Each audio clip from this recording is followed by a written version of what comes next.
It was an ordinary day. 19-year-old Sarah Stern locked the door to her house just to feel safe. With her was her best friend and classmate from the same school, from the same social circle, someone she trusted with literally everything. They didn't meet for anything dramatic, just to count the money Sarah had withdrawn from an ATM. Quickly, a normal thing. Honestly, very boring. But that's exactly the point, because what happened next wasn't a robbery, it wasn't a stranger, it wasn't a tragic accident. Everything started inside the house, with someone she chose to let in. And you know what's strange? After that, everyone came up with their own version. The police leaned one way, her friends leaned towards something completely bizarre, that she had supposedly run away somewhere. But then investigators noticed one detail that doesn't fit any version, a stopwatch on one of the phones. It showed exactly 30 minutes, and when you find out why that number, what it meant, and what that stopwatch was set for, you'll be shocked. Doesn't even begin to cover it, believe me. And the biggest question is, how could they find her car on the bridge if she never left the house? Hello, this is Vain True Crime. Here we tell the stories that prove danger doesn't always look dangerous. We cover cases where the threat is often someone close, someone you'd never suspect. And if you're here for detailed research, real narration, and the details that actually matter, you're in the right place. Subscribe. We upload 2 videos a week. That's all we do. And tell me in the comments where you're watching from, and what time is it right now, and what's the weather like. Okay, let's get into the story. Sarah Lee Stern was born on March 24th, 1997 to her loving parents Michael and Carla. They raised her in Neptune City, New Jersey as their only child. Growing up, Sarah developed a real passion for sports. By the time she was a freshman at Neptune High School, she had already earned a spot on the varsity softball team and the swim team. She was, by all accounts, a very busy and dedicated young woman. But for all her talents as an athlete, Sarah soon discovered that her true passion lay somewhere else entirely. Throughout her high school years, she became more and more drawn to the arts. She absolutely loved drawing, painting, photography, and digital media. Honestly, if it involved any form of creative expression, Sarah was not only interested in it, but she was also incredibly talented. I want to share her favorite quote because it's something that truly captures her spirit, and it's a phrase I had never heard before. It is, "Practice reckless optimism." Think about that for a moment. It means more than just maintaining a positive outlook on life. It means actively believing that things will work out, even in circumstances where it seems completely hopeless. I think that's a powerful idea that all of us could hold on to and remind ourselves of every single day. I just absolutely love that. Unfortunately, Sarah had to practice that optimism through some incredibly difficult times in her young life. In 2013, while she was still in high school, her mother tragically passed away from cancer. It was lymphoma. It was a devastating blow. I can only imagine that art became a form of therapy for her, an emotional release and a way to momentarily escape the pain. And as I mentioned, YouTube was another source of comfort for Sarah. It was something she genuinely loved, and it definitely helped her navigate the immense loss of her mom. I know so many of you can probably relate to that. I constantly see comments from y'all on our different shows saying things like, "I'm having a really hard time right now and this show is giving me a bit of joy or taking my mind off things." That seems to be exactly what content creators and the YouTube community provided for Sarah. Of course she had her favorites, and I'm sure many of you will recognize these names. I was certainly a fan of them myself and still am. They're awesome. She absolutely loved Grace Helbig, Hannah Hart, and Mamrie Hart. She was a huge fan of 3 of them, especially when they collaborated on videos together. You see, the YouTube space back then, I feel like it's changed in a lot of ways. But when it first started, it was a genuine community. And while there's still a bit of that now, it just felt different back then. I'm sure some of you know exactly what I'm talking about. Sarah truly found her community and made lasting friendships through the YouTube world. She was an avid attendee at VidCon, Comic-Con, and Playlist Live, all of those major conventions. She would travel to these events, meet up with her internet friends in person, and just have the absolute best time, all while meeting the creators they all looked up to. Sarah was a truly loyal friend, a thoughtful daughter, and someone whose laid-back, joyful personality made her so easy to love. Her passing has been tremendously painful for everyone who had the opportunity to know her. By 2016, Sarah was attending Brookdale Community College, where she was studying TV production and art. She was on a clear path toward a successful and creative future, but she never got the chance to live out those dreams because of what happened on December 2nd, 2016. To explain what happened, I need to jump forward just slightly to the early morning hours of December 3rd. At 2:46 a.m., a 911 call was placed by an Uber driver who was passing over the Route 35 Belmar Bridge. The driver reported seeing an abandoned vehicle. It didn't look like there had been an accident, but something felt wrong, so he decided to call it in anyway. And it's a very good thing that he did. Not emergency. Actually on the Belmar Bridge, right after heading south in the middle of the bridge, there's a car that's abandoned. It's off to the side of the road, but the Belmar Bridge being the 35 bridge? Yeah, the 35 bridge would be going from north going south. Into Belmar. Into Belmar, yeah. Right. Hey, did you pass the midpoint? Because up to the midpoint is Neptune, and after the midpoint is Belmar. So yeah, Neptune actually. Technically, it was after. It looked like it was more on the Neptune side. So what kind of car is it? Kind of looked like an old, beat up, light tan colored, like sedan. And what was your name, sir? So if it's okay, I'd just rather be anonymous. And this is your cell number? Yeah, I'm driving Uber and Lyft tonight, so I just figured I'd give a call in because it's kind of hard to see. I think if you're coming the other way. And was there anybody inside the vehicle? I looked, no. Okay. Unless they were sleeping. I couldn't see them by their head being up. Nobody looked like they were in it. Alright, just a few minutes later, at 2:52 a.m., an officer arrived at the scene. He found a silver 1994 sedan abandoned on the bridge. And no, there hadn't been an accident. But what immediately concerned him was the fact that the keys were still in the ignition. Based on the appearance of the scene, he had to consider the possibility that this was an attempt by someone to take their own life. However, a search of the area revealed no signs of a body or any personal belongings nearby at all. I don't know about you, but my gut is already screaming that this isn't what it looks like.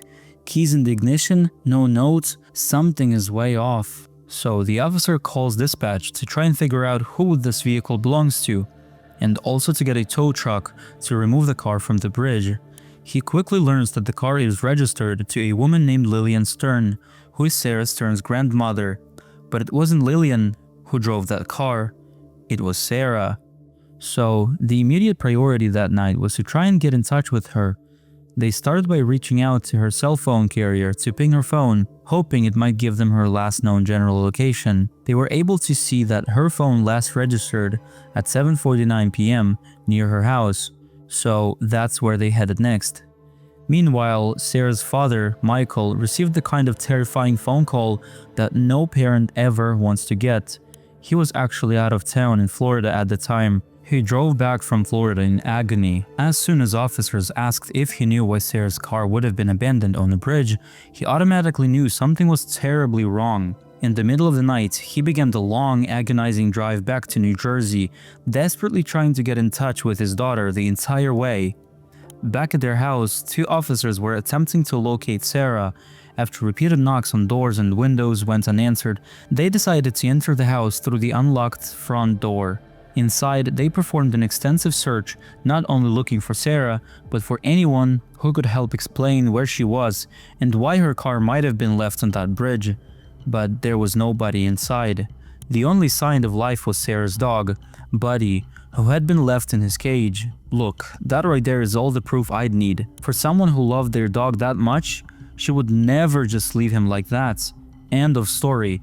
The suicide theory is garbage. Now, anyone who knew Sarah would tell you that this was incredibly strange. It was completely out of character for her. She loved her dog Buddy more than anything in the world. There was absolutely no chance she would have just left him in a cage like that, especially if she wasn't planning on returning. So the officers continued their search for Sarah. Their next step was to go to another house to look for her. How they made the connection to the specific house is a bit unclear, but they somehow figured out that Sarah was very close friends with a guy named Liam McAtasney. When they got to the address they had for him, they realized it was actually Liam's mom's house, and he no longer lived there, but she was able to point them in his direction. Is Liam home? Where? What was that? 11 High Street. Oh, he's staying over there? No, we're looking for a friend of his that's possibly a missing person, and she supposedly hangs out with him. Does he, Sarah Stern, does he hang out with her? He's at 12 Holly? 11 Holly Street. 11 Holly? Might be over there. Yeah, of course. Can you call Liam, if you don't mind? Now, Liam and Sarah had been friends since grade school. They had always been incredibly close, bonding over their shared love of video games and comic books. They just had a lot of similar interests. Then, during their freshman year of high school, Liam became friends with another student, Preston Taylor. Over time, the three of them became an inseparable group. They actually called themselves the Squad. But Liam had been plotting her murder for 6 months, all for her money. And to give you an idea of just how close they were, Preston actually took Sarah to their junior prom. From what I can tell, the three of them continued to stay close even after graduation. In fact, Liam and Preston were living together in a house owned by Liam's parents, and it was only a block or two from where Sarah lived.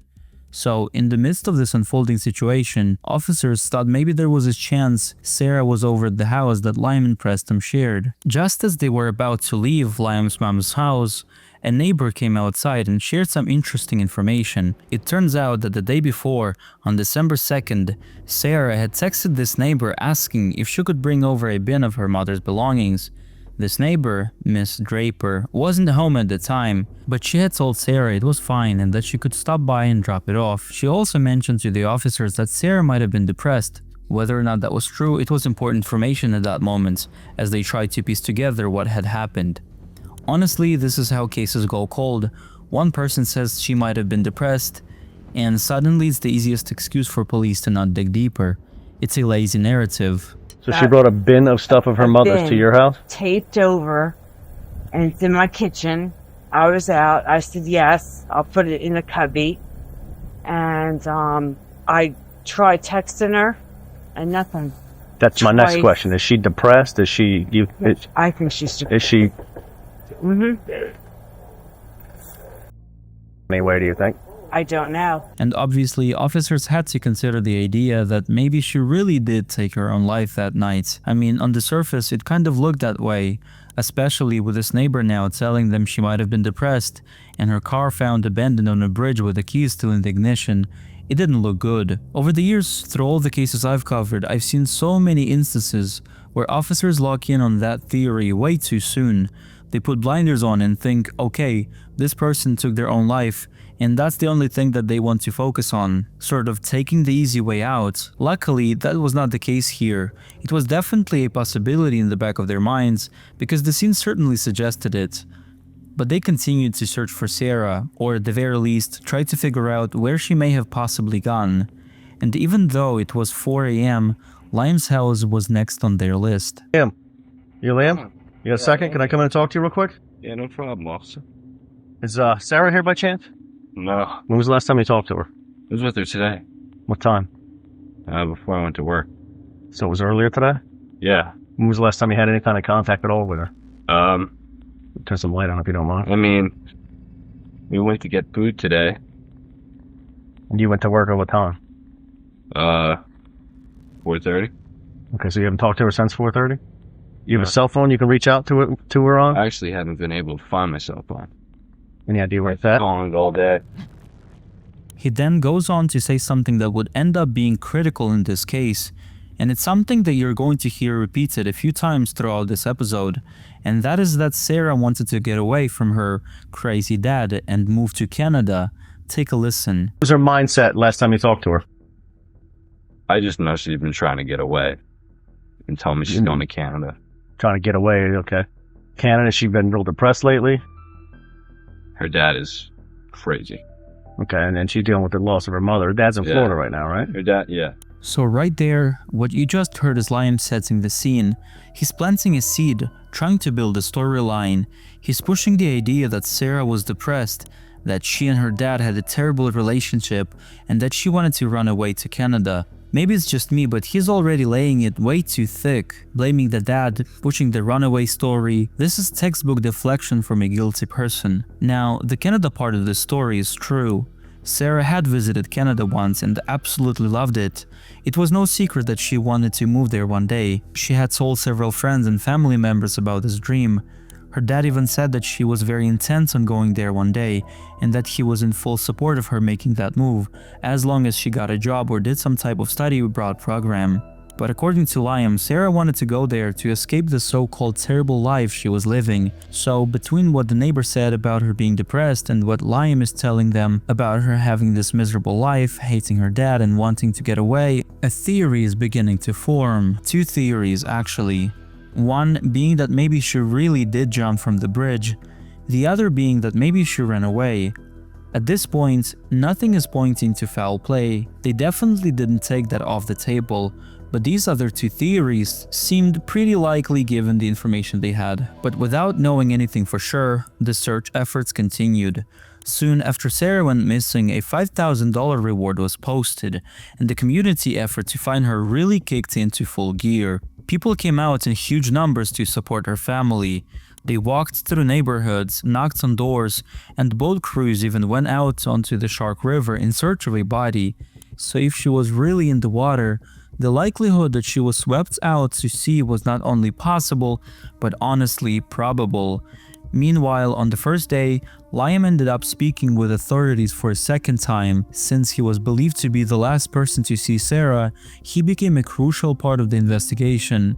Much like their first conversation, officers wanted to try to confirm the timeline of his and Sarah's day together, as well as get a better understanding of her recent mindset.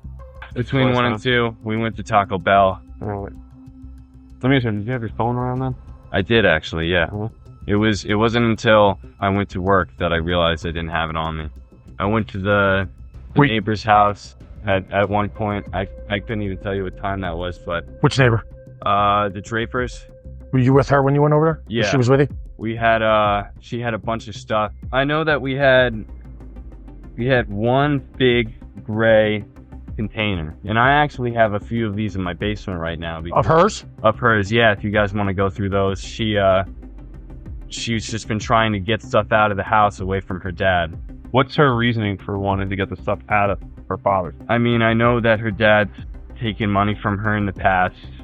Okay. I think her mom was supposed to leave her money or something.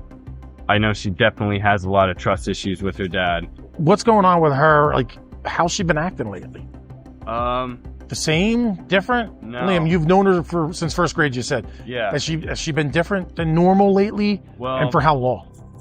in the past, she has had a tendency to have self-destructive, suicidal behavior.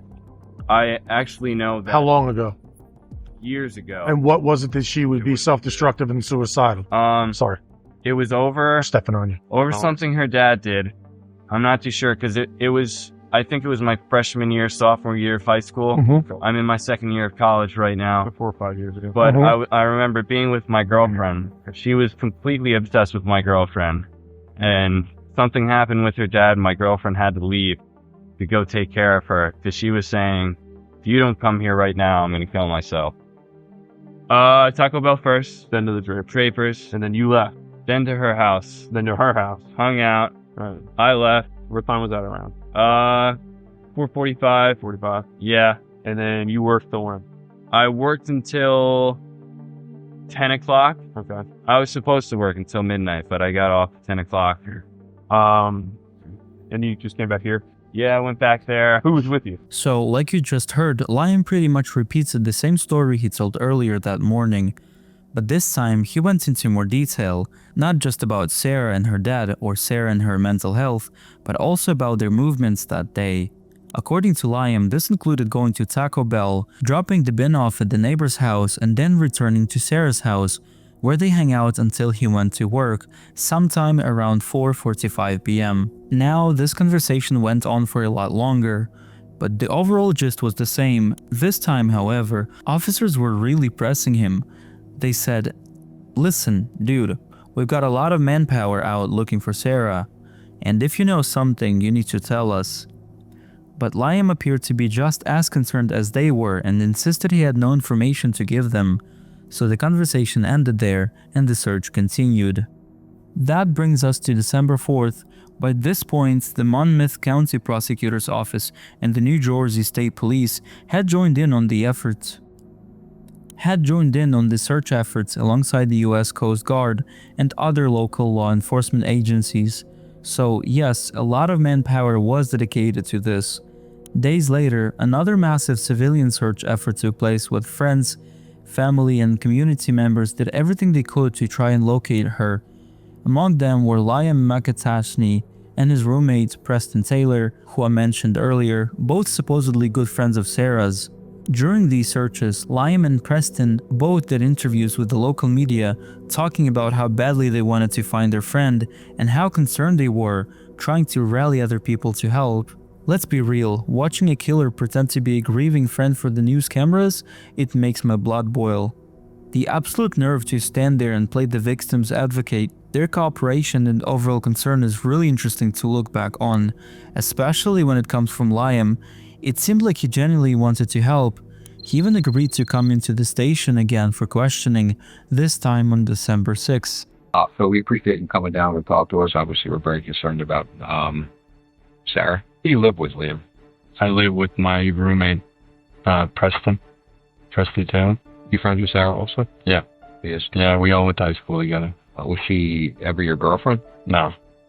We actually have reason to believe that she could be a lesbian. She has been known to obsess over girls in the past, though. One of my ex-girlfriends, a few years ago, she was completely obsessed with her.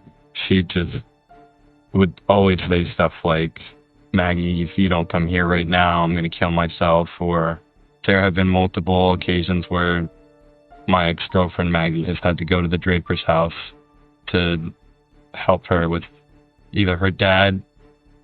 I can't say for sure if her dad was going to do something, but there has been a few occasions where she said, "My dad's going to hurt me or I'm going to hurt myself" in the past. I can't say that anything's ever gotten violent, but I know that there's a lot of fighting all the time. It's just constant fighting between her and her father. What about school? Last year, she did a full year of school. And this year, she hasn't even registered for classes. You know why? Canada, I guess. She's just insane. She needs to get away, go to Canada, get away from her dad. Do you think her behavior was odd? Yeah, I didn't think it at first, but she's always wanted to go to Canada. She's always been obsessed with Canada. So again, you can hear him planting these seeds. He just keeps on pushing this narrative. Eventually, he talks about the last time that he saw Sarah. So here's that. Let's start the day on Friday. Okay. What did you do when you woke up on Friday? Slept in. Till what time? Noon. Okay. What did you do? You got up. Did some dishes, cleaned up the house. Then I called her initially, asked her if she wanted to get some food. She said she had to. What time did you hook up with Sarah? Sometime between 1 and 2 o'clock. I went over. I helped her. Did you go to eat? Not yet. We did go to eat, but Sure. we initially wrapped up all of her stuff, put it in the containers, and then went across the street to the Drapers. And Sarah and I stuck the bell. You eat there? No, we went back to her house. Did you stay there the whole time after you went back to her house? Yeah. We actually went up into her room and played some video games. We were playing the video games. We might have went downstairs, and then I left. Did she talk to you about wanting to leave? She had that day. What did she say?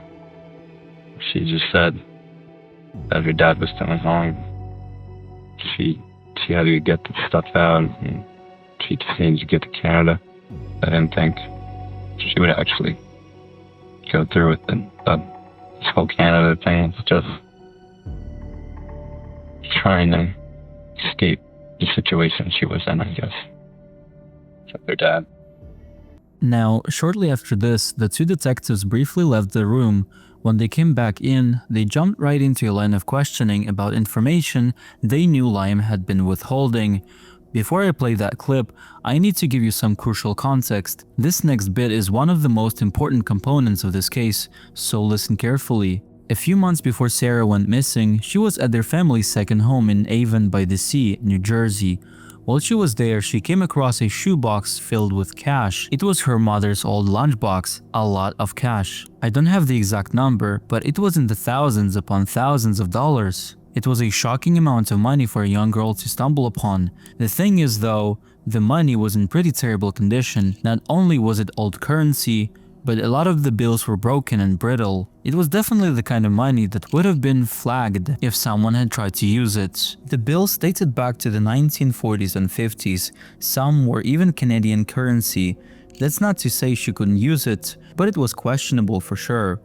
As for where the money came from, it turns out that her mom had left it for her, so it was hers to take. But she was cautioned by other family members not to tell anyone about it, and of course, that's good advice. I'm guessing that was mainly because they felt that when you come into a lot of money, people can get greedy and do strange things. However, Sarah didn't listen to that advice. She was young and she ended up telling a couple of people she thought she could trust, her close friends, about this money. To be clear, she wasn't just going around telling tons of people about it.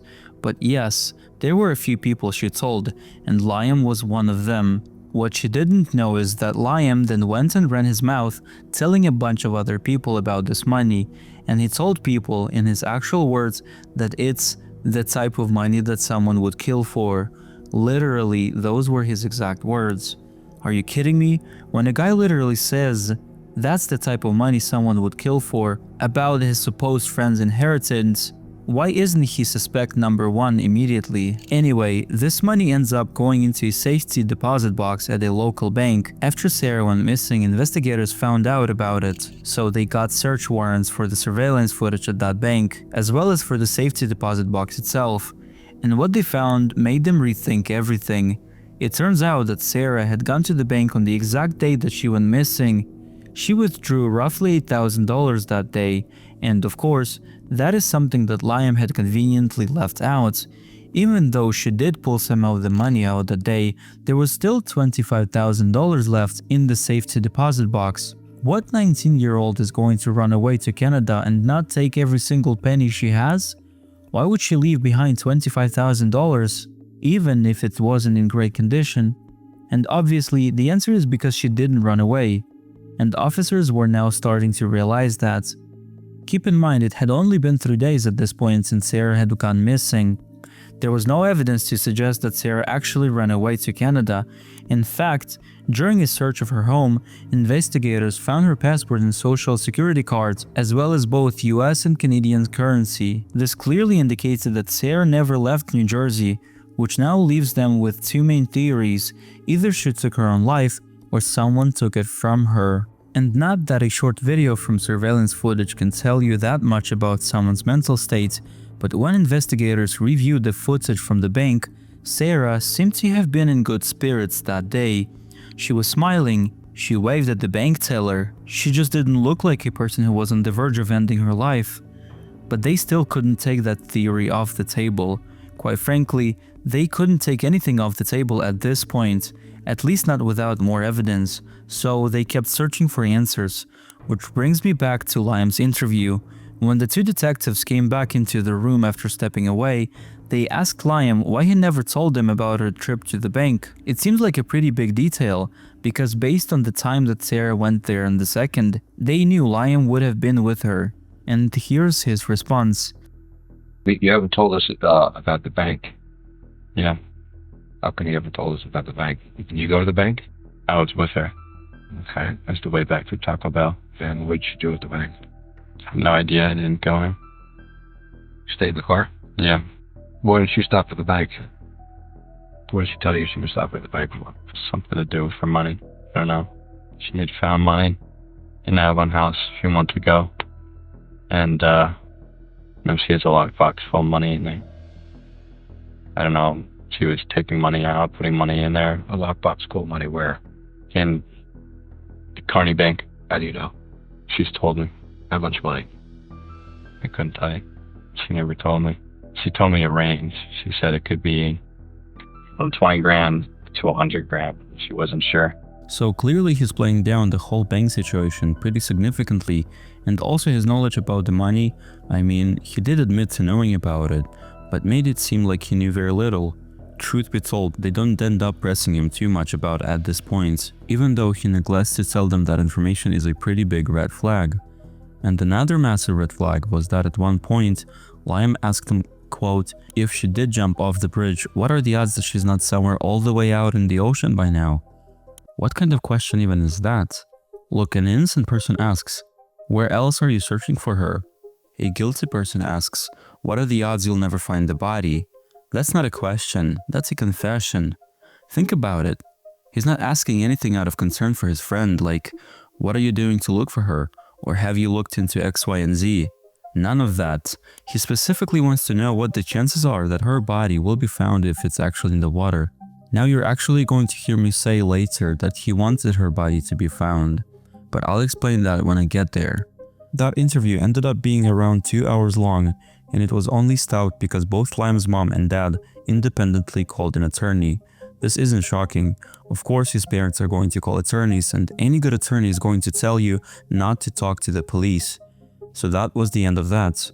Well, I should say that was the end of that for that day, because that definitely was not the end. They had a lot more questions for Liam, but rather than bringing Liam back in, they decided to bring his roommate, Preston. The next day, Preston was brought in to answer some questions, and truth be told, there weren't any inconsistencies in his story compared to Liam's. But one thing that's important to know about Preston's interview is that he seemed to really try to distance himself from Sarah as much as possible. He called her a mutual friend, which definitely contradicts some of the stories about their close friendship. He distanced himself, calling her just a mutual friend. You socialize with Sarah? Did you talk to her on a regular basis, or? Not on a regular basis. When we hung out, like when everyone all got together and talked to her, but that was really it. We didn't really speak too much. Okay, it's more just if you saw her out, you guys. More like mutual friends and everything else. He then goes on and talks about his movements that day and also provides an alibi for Liam. He claimed that he saw Liam right before he, Preston, went to work, when Liam came home and tried to find his phone. And he saw him after work as well, when he came home and the two of them got drunk and played video games. At one point, they just go ahead and ask Preston what he thinks happened to Sarah, and he says that he thinks she jumped. What do you think happened? I think she jumped. Okay, then why do you think she jumped?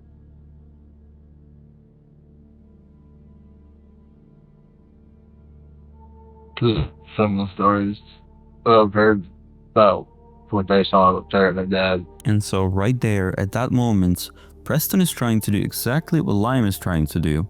He's planting that seed that Sarah wanted to take her own life because of her father. Now, his interview was also around 2 hours long, and while he didn't say anything overtly incriminating, the detectives walked away from it feeling like something was off. So once again, it was back to trying to find Sarah. Throughout December and early January, the search for Sarah and the search for answers continued. Her loved ones were met with crushing disappointment with every single day, but hope wasn't lost, because just a few weeks later, investigators got a major break in the case. In January of 2017, 7 weeks after Sarah disappeared, a former classmate of hers named Anthony Curry came forward, and what he had to say shocked the case wide open. It turns out Anthony had become friends with Liam their junior year of high school. The two of them had sort of bonded over their love of film. Anthony is an inspiring film director, so he was always working on projects, and Liam would sometimes get involved. On Thanksgiving Day of 2016, just about a week before Sarah went missing, Liam came to Anthony with an idea for a movie.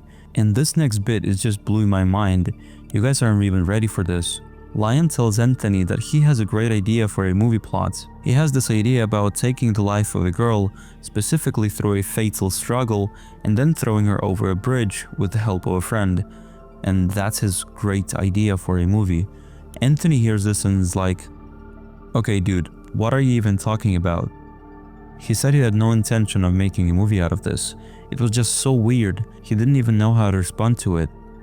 A movie plot? This guy isn't just a monster, he's a sick narcissist. He was so proud of this plan he had to tell someone. I would have dragged him to the police station right then and there. And he actually had just forgotten about it. But then, When Sarah went missing, Anthony heard about it. It took him a few weeks to remember that conversation, but all of a sudden it dawned on him that was a really weird conversation he had with Liam. It took a few weeks to click in his mind, but once it did, he was like, oh my god, I need to tell authorities about this immediately. And as all of this is going on, Liam ends up Snapchatting Anthony and casually asks him if the cops have asked him to come in yet. So when Anthony does go in to speak with authorities, he tells them that the message sounded like Liam was worried that the cops were going to find out about something, and that is actually the point where he made the connection between that movie plot and what was actually going on with Sarah. I'm so glad that he was able to make this connection and didn't just take the route of, oh, I don't want to get involved in this.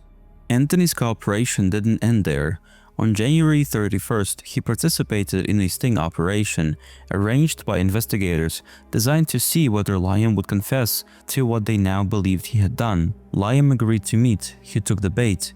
To initiate the operation, Anthony contacted Liam through Snapchat. He told him he had been working on a film set where his camera broke, claiming it had fallen into a bucket of fake blood used as a prop. Frustrated and short on money, Anthony asked Liam for help buying a replacement. They went back and forth for some time. Eventually, they agreed to meet in person. By this stage of the investigation, detectives believed Liam had not only killed Sarah, but had done so to gain access to the money she had discovered months earlier. Now, I do have some footage available that I can play for you guys from the sting operation of the confession. However, I'm only going to be playing certain parts of it. There's a lot of it that's really disturbing. Of course, you can look it up on your own, but I'm only going to be playing what's necessary to understand the case. Good morning. What's happening, buddy? How you doing? You can't blame me for doing this, right? I gotta feel you up real quick, alright? You good? No disrespect. I'll show you. No disrespect, okay? Nothing. Yeah, I got the FBI on my ass, dude. What are they questioning? Oh yeah, a lot. About what? About killing Sarah. They've been,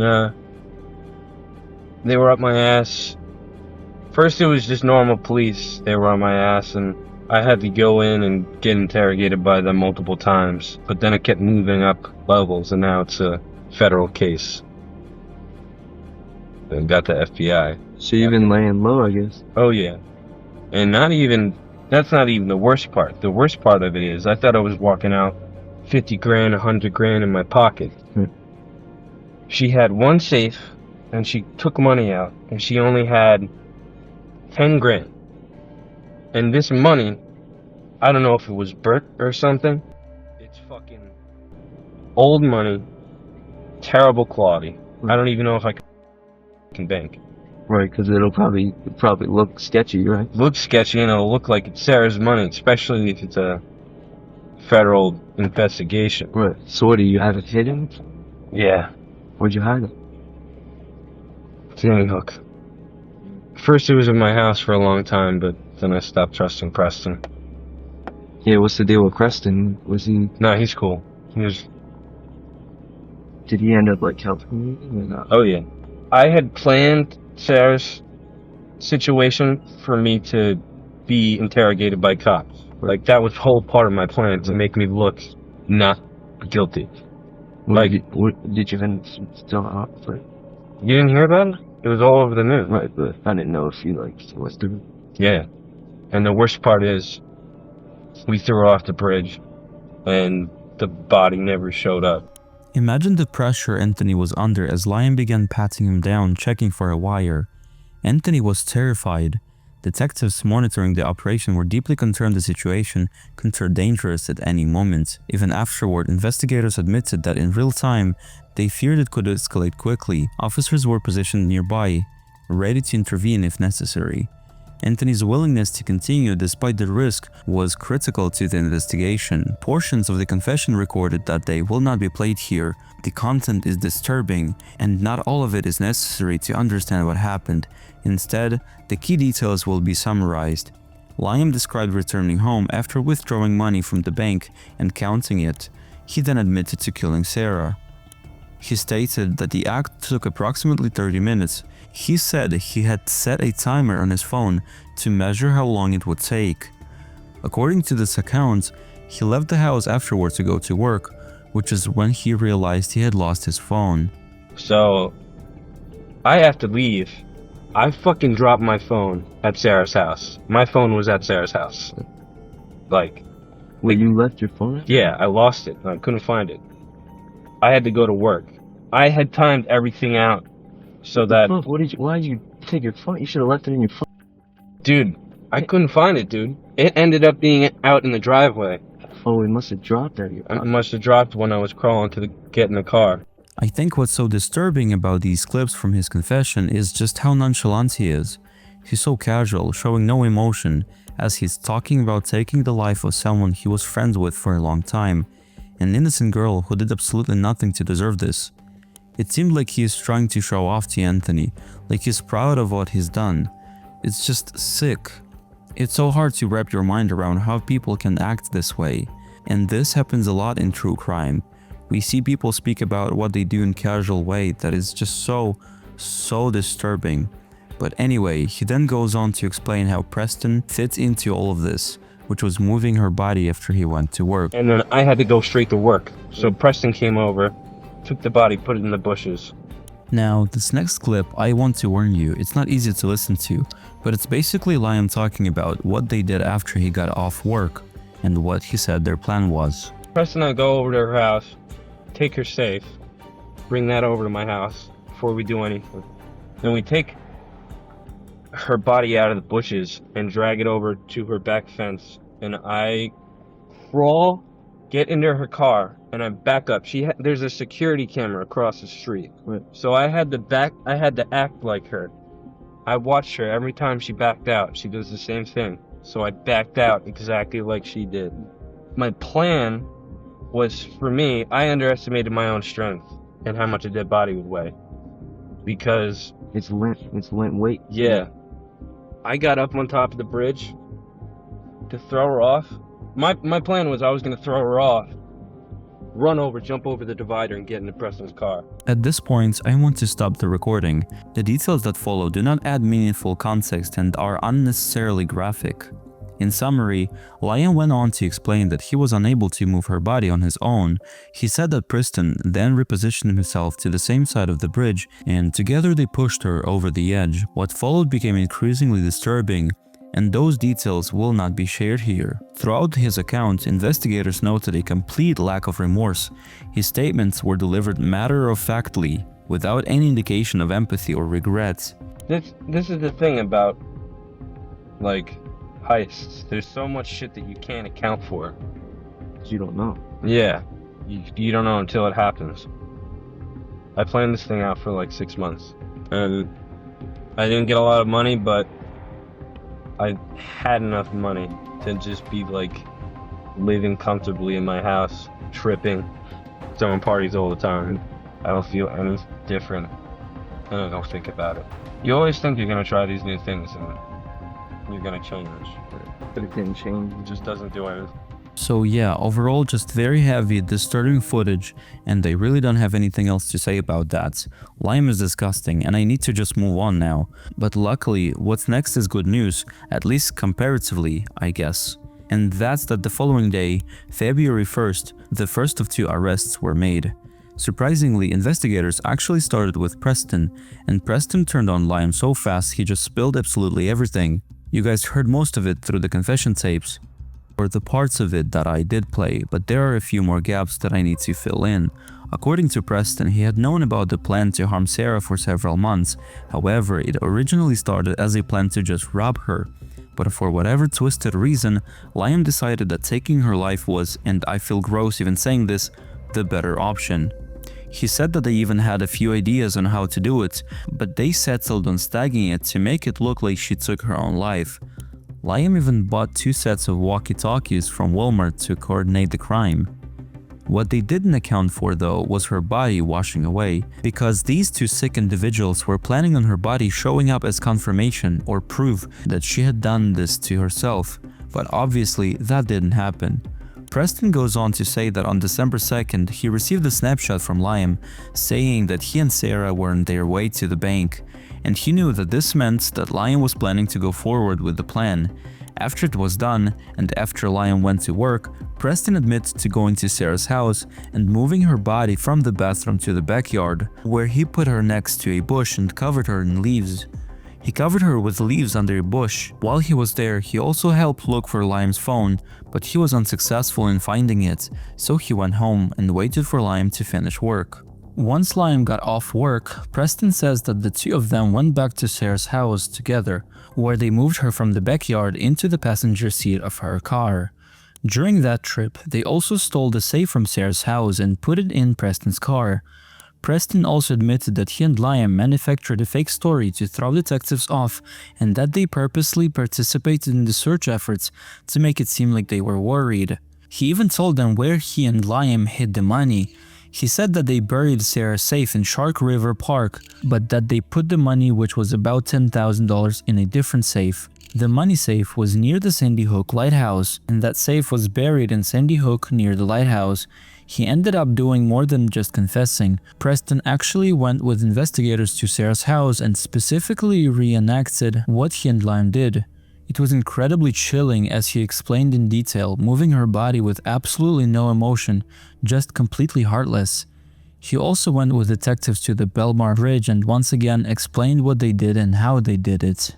Liam had lifted Sarah's body by the shoulders and gotten her partially up onto the curb, where I then grabbed her by the legs and hoisted her up onto the railing, and then I pushed her feet over so that she was going over the rest of the way. Now, Liam's arrest came next, and as you've heard, there was quite a lot of evidence against him, but it was more than just the confession tape and Preston ratting him out. They ended up finding evidence that linked him directly to Sarah's stolen money, which I'm sure you have guessed by now was the motive for this terrible act. When investigators dug up the lockbox with Sarah's money, which they did with the help of Preston, they realized that it was a Sentry safe box with the number 002 on it. Dates on the shabby bills proved it was hers. And what did they find on Liam's keychain when they arrested him? A key for a Sentry safe lockbox with the number 002 on it. When he was brought in, he lawyered up right away, so they didn't even get to speak to him in any detail. But they didn't necessarily need to, because the evidence just spoke for him. This included some digital evidence that I haven't even told you about yet. It actually turns out that there were two cameras pointed directly at the bridge that would have shown exactly what happened, but big surprise, they weren't working. How often are we going to see that in these cases? It's unbelievable. However, there is some good news. There was a camera on Sarah's neighbor's house that was pointing directly at her house. It just so happened to have pointed in that direction, and while a lot of that footage did corroborate Liam's timeline of what he said they did that day, a closer look at it showed something interesting. It captured headlights approaching from the back and a person walking home. Now, the footage was super dark, so you can't see them moving her body into the car or even who was driving when they left the house, but they could see things that corroborated Preston's version of events. At the time, Preston said he was at Sarah's house. They could see headlights from a car approaching her house from the back, as well as a person walking towards the back of the home. Even though it wasn't super clear footage, it definitely helped them confirm what Preston was saying about coming to her house that night to move her body. You know, this gave them at least more confidence. It was good enough evidence that he was telling the truth. It definitely wasn't a smoking gun, but it was good enough evidence to support his confession. The real smoking gun came during his testimony. On April 24th, Preston accepted a plea deal where he would plead guilty and testify against Liam in exchange for prosecutors dropping certain charges and seeking a shorter sentence. In the end, he pled guilty to robbery, conspiracy to commit robbery, desecrating human remains, conspiracy to desecrate human remains, and hindering apprehension. Because of the deal, prosecutors dropped the charge of felony murder and were recommending a maximum of 20 years in prison. When it came to Liam, though, there was no deal on the table for him. He was facing a ton of charges including murder, felony murder, robbery, desecration of human remains, tampering with evidence, and hindering apprehension. His trial began on January 23, 2019, and honestly, I just need to get right into what the defense strategy was, because it may go down in history as one of the dumbest strategies I have ever heard. Honestly, an audition tape, you have to wonder what kind of lawyer hears a full confession and thinks, Yeah, that's a winning argument. It's a complete insult to the jury's intelligence, at least for one of their three big arguments. Their strategy, and you're not even going to believe this, was that the confession he made to Anthony, the one that was recorded in the car, was an audition tape. They also challenged the title expert. An audition tape? I don't know. It's unbelievable. I can't even believe professionals in this field, defense attorneys, would even try to say that. I mean, oh my god, I think all of you can agree that this is just absurd. That is putting it lightly.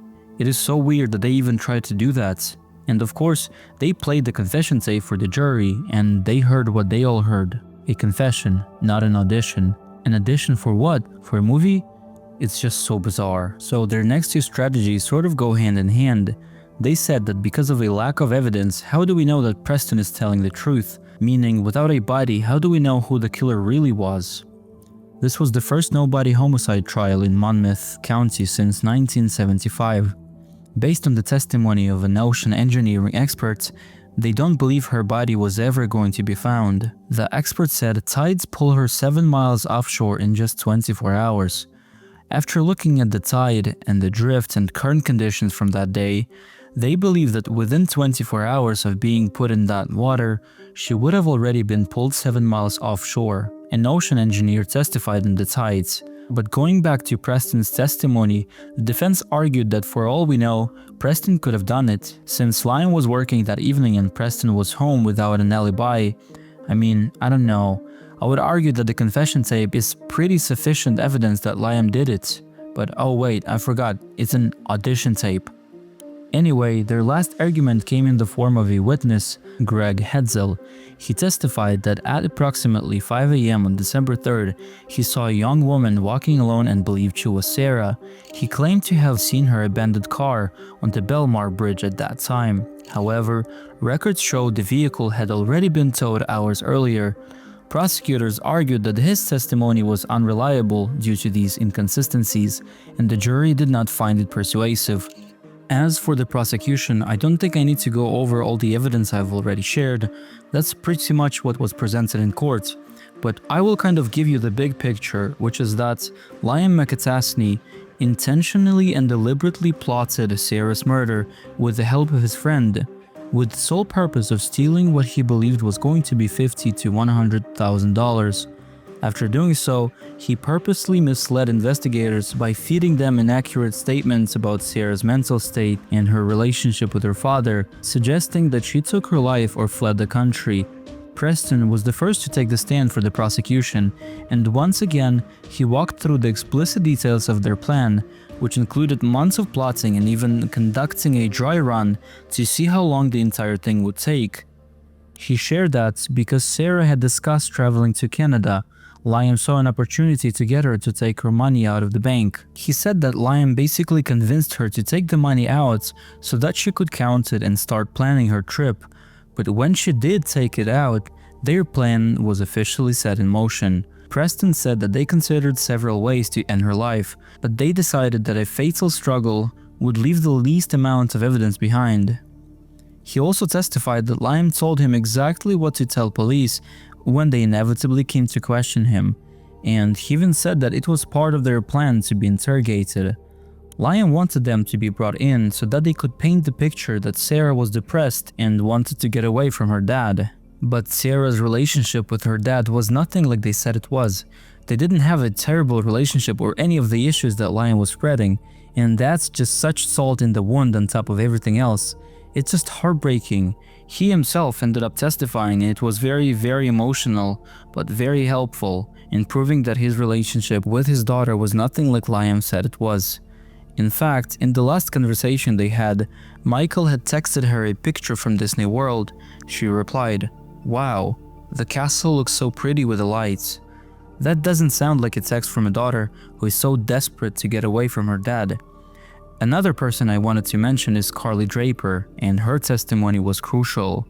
She was a lifelong friend of Sarah's and also her neighbor, so she was very close with her. If you remember, it was the Draper's house that Sarah had dropped that box of stuff off on the day that she went missing. When she was there, she saw Carly, and Sarah told her two important things. First, She told her about the money that she had found that her mom had left behind, and second, that she was planning on moving to Canada with Liam. When it came to the money, Sarah told Carly that she was worried about how to keep it safe, considering it was a lot of cash. She also mentioned that she told others about it, including Liam, and when it came to what she said about her plans to move to Canada with him, Carly emphasized in her testimony that Sarah always made these big plans to move and start fresh, but these were never plans that she had acted on. So she said that she didn't believe Sarah when she said that she was planning on moving, and she especially didn't believe that Sarah would take her own life. And this is such a heartbreaking detail, but when Carly found out that Sarah was missing, she was trying to DM her on Instagram, hoping that maybe she was out there and would respond. She even said, "If you're alive, create a fake account and follow me, just make the name Disney or something so I know that you're okay." Carly seemed like a really great friend, if you ask me. Sarah loved Disney. That's why Carly suggested that name, and she actually did go to the police initially when all of this first started happening to tell them what she knew and what Sarah had told her that day. She knew that Sarah was a trusting person, which would make her vulnerable to someone like Liam, and it was important to her that the police knew that she would never have walked away from her life so abruptly. The next piece of testimony I want to go over is that of Anthony Curry's. The day that he testified in court was a really tough day because it was the day that everyone had to watch the confession tape. This included Michael, who broke down, as you can imagine, when they started playing it. I mean, hearing all of it, how evil it was. As a parent myself, I cannot imagine having to sit through that. Michael said that when he found out it was Liam behind it all, he honestly couldn't even believe it. This was a lifelong friend of his daughter, someone that he had seen grow up, who was around for birthday parties and school events, and he was okay with taking her life over some money? It's soulless, it's inhuman, it's pure evil, and it's the worst thing that a parent could ever have to comprehend. I don't even know how you would, but thankfully, the jury agreed. On February 26th, 2019, Liam was found guilty on all charges. 4 months later, he was sentenced to life in prison without parole, plus 10 years. Preston, on the other hand, was given 18 years plus a $10,000 fine, and he will be up for parole in May 2032. I definitely want to hear your thoughts on that. Michael says these verdicts don't bring his daughter back. Ultimately, they don't make him feel better. In fact, he wishes that Liam got the death penalty. However, that was abolished in the state of New Jersey in 2007. He says that he is still haunted by what happened to Sarah, and that pain just doesn't go away when someone is sentenced. What's even more painful is that both Liam and Preston have attempted to appeal their convictions, but thankfully both have been denied. His appeal was denied in February 2023. Preston's appeal was also denied in 2022. Now, I do know that Liam's mom definitely doesn't think her son is guilty. Okay, you saw that tape too, right? There's this interview I saw of her where she's crying, but there are no tears coming out, so who knows? It's just super bizarre to me. I understand that no parent would want to accept that your child could do something as heinous as this, but the evidence is overwhelming. To be in that much denial and still stand by them, I don't know. It's pretty mind-blowing to me. I definitely want to hear what you guys think. But at the end of the day, there's only one thing to really be said, and that is that Sarah did not deserve any of this. She had a whole life ahead of her, so many people who loved her, and no one will get to see what she would have ended up doing with her life, or what she would have accomplished, or how many other lives she would have touched.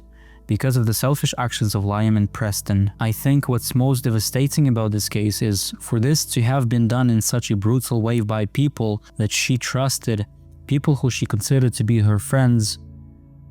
There just aren't words. Since her passing, her loved ones have done so much to help keep her memory alive. They actually have a certain area of the Belmar Bridge that they decorated in her honor. In July of 2017, they held a celebration of life at the local community center, where over 1,000 people gathered to celebrate her 19 beautiful years of life. Michael says that it was amazing to see how many people came out in support of Sarah. That day was much more about celebrating her life than mourning her loss, which is exactly what he says his daughter would have wanted. Many people spoke that evening, including all teachers and friends, and everyone agreed that Sarah will be remembered for being unapologetically herself and for living life with reckless optimism. This case is exactly why we say it here every single time. Danger doesn't always look dangerous. Sometimes it's not a stranger, it's someone you trust. When money and ego take over, loyalty means nothing. And the betrayal can feel even worse than the crime, because it came from inside the circle. Now, I want your honest take. Who's worse in this story? Liam, who planned it, or Preston, who knew and still helped cover it up? Could you ever forgive a parent who defends their child after hearing a full confession tape? And is 18 years with a chance of parole real justice for this level of betrayal? If anything like this has ever happened around you, maybe not this extreme, but the same kind of betrayal, drop your story in the comments. We read everything and we reply. If this story stayed with you, subscribe. 2 videos a week, that's all we do, and the next case is already on your screen. May Sarah Lee Stern rest in peace. Take care, God bless you, and I'll see you all there. Love you guys.